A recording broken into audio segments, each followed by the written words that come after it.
silhouette. I'm getting stronger, step by step. The clock is ticking, but there's no time for regrets. I've been flying from town to town, from London to Taiwan.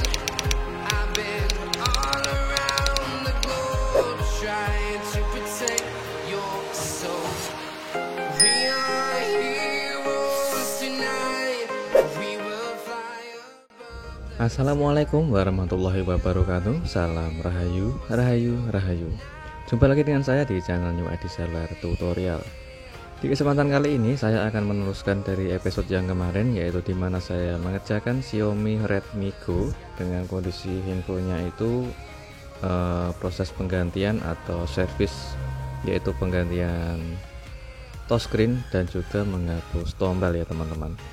Dan untuk di episode yang pertama kalian bisa cek linknya di kolom deskripsi untuk bagaimana cara memperbaiki atau menghapus atau juga menghilangkan flag hitam atau tombol dengan cara manual. Dan sudah saya kasih 3 teknik cara menghapus tombol ya teman-teman, yaitu bagaimana cara menghapus tombol dengan benar dan hati-hati, dan hasilnya bisa maksimal, LCD kembali bersih dan tombolnya hilang permanen, tidak bakalan muncul kembali.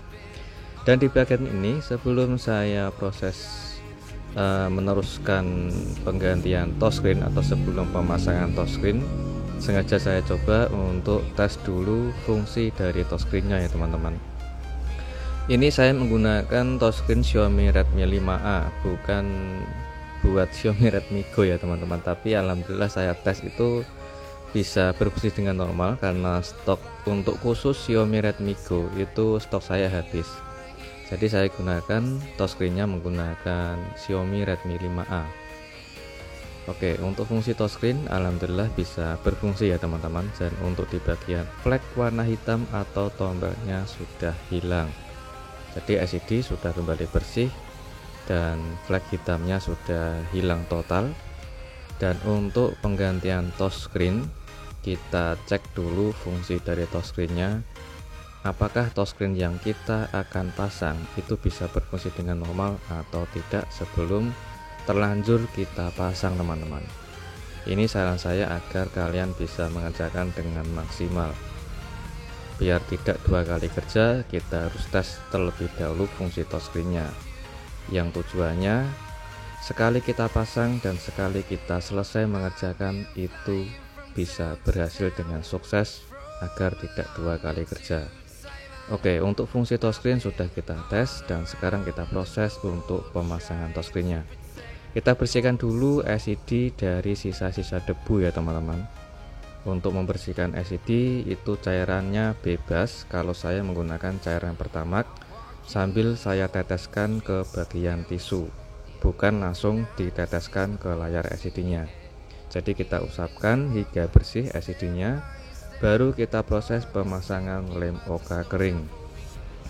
Kalian bisa menggunakan touchscreen yang sudah plus lem OK kering ya teman-teman, karena untuk stok saya itu yang plus lem OK kering tidak ada. Jadi saya pasang untuk terpisah, yaitu lem OK sendiri dan juga touchscreennya sendiri.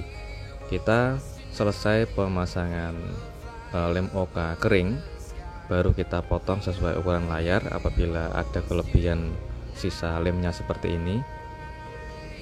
Oke, setelah proses pemasangan lem OK kering selesai, selanjutnya kita siapkan untuk framenya. Kita letakkan LCD ke frame sambil kita presisikan dulu teman-teman.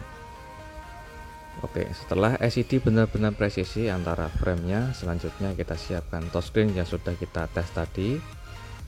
Oke, sekarang kita buang untuk segelnya dan kita siapkan untuk plastik di belakang touchscreen agar lebih mudah untuk kita lepas. Dan kita lepas dulu untuk di bagian plastik lem OK keringnya. Ini jangan sampai ada debu yang nempel ya teman-teman. Oke, tetap ekstra hati-hati agar tidak ada debu yang menempel. Dan selanjutnya kita lepas plastik di belakang touchscreennya. Oke, selanjutnya kita presisikan touchscreen ke bagian frame paling bawah sambil kita tekan halus. Oke, sambil kita tekan halus untuk menempelkan touchscreen dari LCD-nya, dan untuk di bagian tangan kiri tugasnya untuk mengasih jarak renggang seperti ini.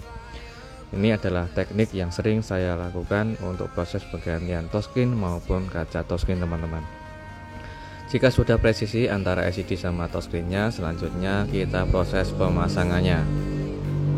Oke, untuk proses pemasangan awal kita menekannya secara halus dan didorong juga sambil secara halus, dan juga bergantian dari kiri ke kanan. Oke, untuk menghindari risiko agar gelembung udara tidak ada atau agar gelembung udara itu tidak ketinggalan di bagian tengah LCD, usahakan untuk memijitnya dan untuk mendorongnya itu pelan-pelan saja teman-teman. Dan kuncinya ada di bagian tangan kiri yang tugasnya untuk mengasih jarak renggang agar tidak menempel secara otomatis antara LCD sama touchscreen-nya. Apabila nanti tangan kiri itu tidak sengaja terlepas, nanti bisa menyebabkan gelembung udara di tengah LCD yang muncul lumayan banyak, disebabkan oleh secara otomatis akan menempel teman-teman. Jadi tetap dipertahankan di bagian tangan kiri sambil kita memijit atau mengurut di bagian tengah layar LCD. Untuk menekannya nggak usah terlalu keras teman-teman, kita tekan secara halus dan kita dorong secara halus juga. Oke, sudah sampai titik akhir seperti ini, tetap kita harus ekstra hati-hati. Kita tekan secara halus untuk menyelesaikan gelembung udara di bagian pojok. Oke, alhamdulillah kita lepas untuk plastiknya dan hasilnya real maksimal, tidak ada sisa gelembung sama sekali meskipun tanpa menggunakan alat paper remover. Apabila kalian sudah yakin, kita langsung saja bisa proses perakitannya atau proses pemasangan LCD ke frame teman-teman. Tapi kalau saran saya, alangkah baiknya dites terlebih dahulu untuk mengetahui fungsi dari touchscreen dan juga melihat kualitas LCD-nya. Untuk jaga-jaga sebelum kita proses pemasangan atau sebelum kita lem LCD ke frame, sudah terlanjur kita lem ternyata LCD ada yang cacat ataupun fungsi ada touchscreen bagian yang error atau tidak bisa berfungsi. Jadi nanti bisa dua kali kerja teman-teman. Tapi kalian kalau sudah yakin, sudah terbiasa, bisa mempercepat pengerjaan, langsung kita rakit kembali infonya. Oke, untuk di bagian IC touchscreen sengaja saya kasih isolasi anti ground ya teman-teman, dan lanjut kita proses untuk perakitannya. Untuk di bagian pemasangan baterai saya kasih lem sedikit saja, dan lanjut kita proses pemasangan penutup mesinnya. Oke, setelah kita pasang baut semua, kita pasang backdoornya. Kita tekan secara halus agar menghindari risiko agar tidak ada kecelakaan bikin LCD retak atau pecah ya teman-teman. Oke, sambil kita menunggu lemnya kering, kita bisa sambil menyalakan infonya untuk mengetahui kondisi LCD beserta touchscreen-nya. Kita cek apakah flag hitam atau tombelnya itu kembali lagi atau tidak teman-teman. Oke, kontrasnya sengaja saya coba untuk cerahkan full dan ini adalah hasilnya. Tidak ada flag warna hitam dan sisa tombelnya sudah hilang permanen. Jadi tidak ada sisa tombel sedikit pun dan tidak ada sisa bintik-bintik hitam atau flag hitam. Alhamdulillah LCD kembali bersih tanpa harus kita mengganti LCD yang baru teman-teman. Tinggal kita tes ulang fungsi touchscreen-nya. Alhamdulillah bisa berfungsi dengan sangat normal sekali. Semoga untuk tutorial kali ini bisa bermanfaat untuk teman-teman sahabatku para pemula khususnya, dan jumpa lagi di tutorial berikutnya. Assalamualaikum warahmatullahi wabarakatuh. Salam rahayu, rahayu, rahayu.